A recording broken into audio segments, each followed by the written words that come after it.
It can be really intimidating to start investing into real estate because there's no clear roadmap like back in college days where you take X number of courses, you'll get X degree. Contrast that to real estate investing, there's really no clear pathway to success. And that's why in this video, I will go over the 6 steps that you can take to get your first rental in the next 30 days. Let's start off with step number 1, which is to choose your real estate investing strategy. I recommend first setting up what are your goals for real estate investing. Do you want to have consistent rent? Do you want to have something that's high cash flow? Are you looking for something like a flip project where you're not going to have consistent cash flow over time, but you're going to have one huge lump sum? Do you want something that's simple to set up, or do you want to spend more time into the project for a higher return? Those are all questions you want to ask yourself when choosing a strategy. The most important thing, though, that I recommend is to choose something that you're drawn towards. Really trust your intuition on this one. For when I got started, I got into student housing because I graduated as a pharmacist and I felt very comfortable with other pharmacy students and I trusted them. And so my first rental, I just rented out to pharmacy students at my alma mater college. I also rented out to dental students and healthcare professionals, and they turned out to be really great quality tenants for me. Plus, because I was renting out by the bedroom near my alma mater college, it was making a lot more cash flow and rental income compared to if I rented the whole house as a single family. And so I was just really drawn towards that strategy and it worked out very well for myself. So I continued to scale my portfolio using that exact strategy. And so what's really important here is to make sure that you stick with one specific strategy over a long period of time. Where people run into problems is when they jump from one strategy to the next and never spend enough time to really master a particular strategy. One thing is certain about success is it requires mastery. It really requires you to focus on one thing for a long period of time. So once you choose that strategy, make sure to stick with it. Now, step number 2 is to identify the housing demand. Imagine you bought your first rental and nobody wants to rent it. And it sits there for 3 months, 4 months, 5 months, completely empty. And you're basically paying your mortgage payment, property taxes, and your home insurance out of pocket. And you have nobody to give you that rental income to help cover that mortgage payment. Well, in that case, you're like, oh my God, what am I going to do? I really made a horrible investment, right? Versus imagine, let's flip it instead and say that you put your property on the market and 20 tenants contact you on the first day. Well, that's the difference between investing in a market with high housing demand versus investing in one that doesn't have as much demand. So it's really important for this step to look for signs of high housing demand. Now, there's a couple signs that I look for. The first one is I will call up some local apartments in that area and see what their occupancy rates are. So I will ask them how many rooms do they have available and how many rooms do they have total, or how many units do they have total. And from this, I can figure out, okay, what's their vacancy/occupancy rate. Now, let's say I call an apartment and they say, oh yeah, you can totally apply for our place, but all of our rooms are filled right now, and we have a 2-year waiting list. Well, in that case, I'm like, okay, this is a really high in demand market because these local apartments, they have like a huge waiting list. Tenants are really having a hard time finding housing in that area, most likely. I will also, for my strategy for college student housing, I will call up the college's student housing line and I will talk to the student there and ask them how hard is it to find off-campus housing. If that student tells me, oh my God, it's almost impossible to find off-campus housing, then I know I picked a really good market. The last thing you can do is reach out to landlords directly. So I like reaching out to landlords on Facebook housing groups and asking them how fast are they getting their places filled. And if the landlord says, oh yeah, I posted my ad a week ago and my place is pretty much already filled, then that means that there's pretty good demand for housing in that area as well.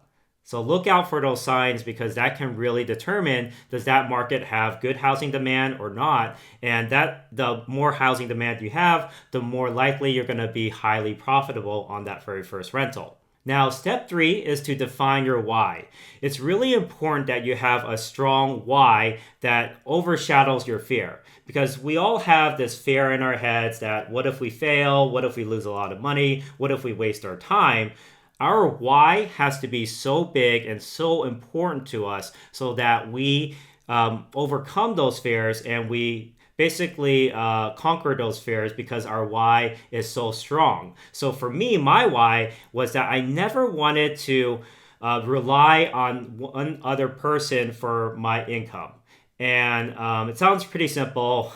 Obviously, I wanted to live life on my own terms. But what happened to me was I had this very micromanaging boss, and he would do things like tell me, "Oh yeah, I can track your badge access when you badge into doors at the hospital, so I can track your movements and I know exactly where you are at any time." He said things like that, and it really kind of made me feel very uncomfortable. And he would actually do things also like put everyone's notes up onto the PowerPoint screen and say, "Hey, how come this pharmacist took a lot more notes than that pharmacist and wrote in the chart a lot more and documented a lot more than that pharmacist." And he would like do this in front of us, like in front of all the pharmacists. And it was, I think the tactic was to kind of embarrass people. But I felt like, oh my God, I never really want to have my income rely on how this person views me and views me as a pharmacist because that opinion is very subjective, obviously. So I wanted to have financial freedom to be able to live life on my own terms and have income that I could control. And so that's why I really focused on building a real estate empire because I have complete control over that. Eventually, I will own the houses 100% and I get to determine what I do with those houses. And that's why I really was drawn to real estate investing is because it allows you to build something you can call your own. So anyways, that is my why. Of course, your why might be a little bit different, but just journal on that subject and figure out why do you really want to get into this? Because it's going to be tough and you're going to put in a lot of hard work. What's going to keep you going when the times get tough? All right, now moving on to step number 4, getting pre-approved.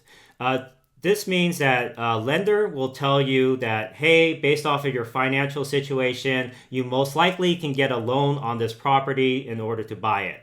And what pre-approval gives you is it reassures you that, hey, you actually have the potential to buy this property. That's when things start to feel real because you got this letter saying, hey, you're allowed to buy this property if you want to. Now you know you have that option. So what I'll do for pre-approval is I will use this Google Drive link trick where I will gather all of my financial documents, my tax returns, my W-2, my pay stubs, my bank account statements, and I'll put it all into one folder and I'll upload that folder to Google Drive. And then what I do is I share that Google Drive private link with the lender directly, and then they can approve me based off of those finances. And a lot of times you'll apply to multiple different lenders. And that's why it's very handy to have that Google Drive link, because whenever you apply to a new lender, all you have to do is share that link versus you have to re-upload all your financial documents from scratch every time you apply for a different lender. Now, you want to apply to different lenders because some lenders will have better interest rates and better terms than others. So I always recommend applying to at least 3 to 5 different lenders.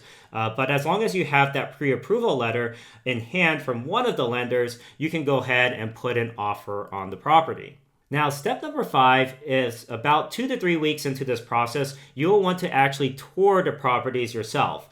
And what this does is a couple things. It allows you to figure out what makes a good deal and what makes a bad deal. Sometimes you'll go into a house and you'll realize there's so many different problems, like maybe there's a water leak or maybe the roof is damaged. There's so many issues that could come up on a house. And this way you can compare the different houses in the area to see what makes a house a great deal versus a bad deal. Now, touring properties also has a psychological advantage of getting you really excited about purchasing the property. Again, it makes it feel very real, that you're involved and you're actually creating momentum for yourself along the way. So make sure you tour at least 3 to 5 properties before you settle on buying one. The reason is because the more properties you tour, the more likely you'll choose the best property out of 10 versus the best property out of 2. Right? So you really want to see what's out there and expose yourself to get the right property. Now, it's really important to make sure that that property that you choose makes a high enough return on investment so that you have an extra cash flow after you pay your mortgage payment. So what I do is I calculate my rental income, and because I rent by the room, I will basically take my rent per bedroom times the number of bedrooms. Let's say it's $3,500 a month. And then I'll subtract that from my mortgage payment. Let's say it's $2,000 a month. That leaves me at least $1,500 in cash flow. And usually I also have some miscellaneous expenses that I deduct from that, which is about $300 a month. So $1,500 minus $300 a month would leave me $1,200 a month in net cash flow at the end of the day. So I always want to figure out what's my return on investment, what's my cash flow on the property, and I want that cash flow to be at least $1,000 a month in very expensive cities and at least $1,500 a month in less expensive cities. So aim for that amount of cash flow so that you're able to pay for any emergency repairs in case your HVAC breaks down, in case you have to replace your roof. There's so many things that could go on at a house. So that's why it's so important to have a really strong cash flow. Now, the final step, step number 6, is to make an offer on the property. Once you looked at several properties and choose the best out of the bunch, you'll want to make an offer on it, and you want to include 3 main contingencies. There's the inspection contingency, which means that if you basically have 7 to 10 days to take a look at the property, inspect it, make sure that there's no major issues with the house. If there are some major repairs, you can ask the seller to pay for those repairs or give you money towards the repair of those issues. And basically, if the seller does not want to concede and make those repairs, or put money towards those repairs, then you're allowed to back out on that deal. So usually I have an inspection contingency of 10 to 14 days if possible, because I want to have a good amount of time to really find out what are the major issues with this property and get them repaired before I close on that property. Or close on that property, but at least have the seller's credit money to pay for those repairs after that close. Now, the second contingency you need to have is the appraisal contingency, which basically means that if the property appraises for below the asking price, basically you have the right to ask the seller to bring down their asking price to their appraised price. And if they don't, you can also back out on the deal.